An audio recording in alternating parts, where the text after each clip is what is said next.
해외 입양동포에게 친가족과의 재회는 기적이나 마찬가지라고 합니다.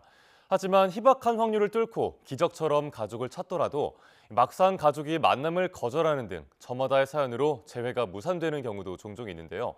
한 미국 입양동포가 연락이 닿지 않는 친어머니에게 자신의 마음을 전하고 싶다며 사연을 보내왔습니다. 함께 보시죠. I'm a Korean adoptee. 한국 입양인이에요. And I'm here really because I'd like to continue with my birth family search.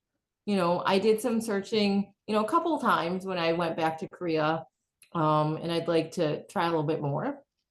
Right now, I live in Rochester, New York, in the United States.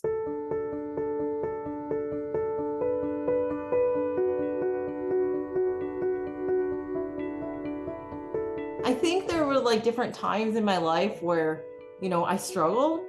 I think a lot when I was like in high school and middle school, there was a lot of bullying. And now as I've gotten older, I've learned to really kind of embrace who I am and where I come from. And even like going back to Korea, I think that's been helpful in solidifying that like Korea is not just this place on this map. It's like an actual country with people, and that's where you're from. So currently, I'm working. I work a full-time job.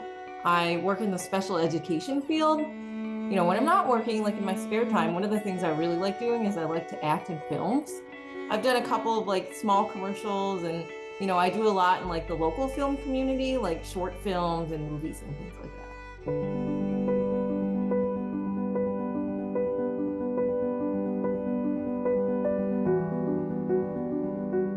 So in my paper, it does say that I was born in Tongyeong, and that my birth mom is from Koje.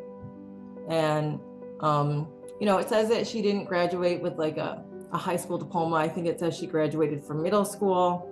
And there wasn't any information about my biological father, so I don't really know anything about him. So when I went back in 2019, they took me back to Tongyeong. And so I just spent like a day and a half like wandering around Tongyeong, like walking around and seeing what it looked like there. And when I went back in 2022, I did a lot of birth searching. We went to like community centers, we went to elementary schools, we went and we talked to like women working in the town and like the market. And, we even met like this village elder in Koje who like was in an area of where people with my last name, which is Moon, live.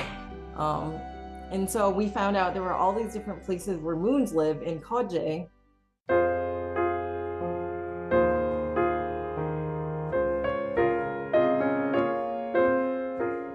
Like now when I look back on it, it all just feels like a dream.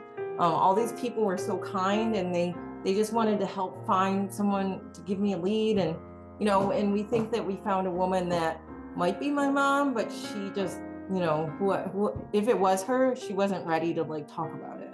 They were texting her, and she just didn't either want to admit it, or it might not have been her. But I would think if it wasn't her, she would like say, no, that's not me. I think it's just like biological. You want to know where you come from, and you want to know, like when I want to look at someone and be like, oh, we share some similar features, or, oh, I get this thing that I do from you.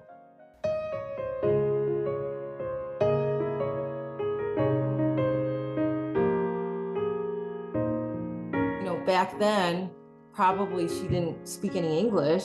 And as time has gone on, you don't really need to learn English if you live in Korea.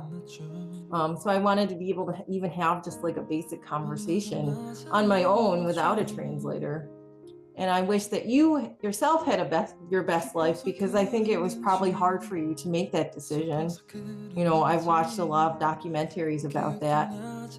저는 부모님을 미워하지 않습니다.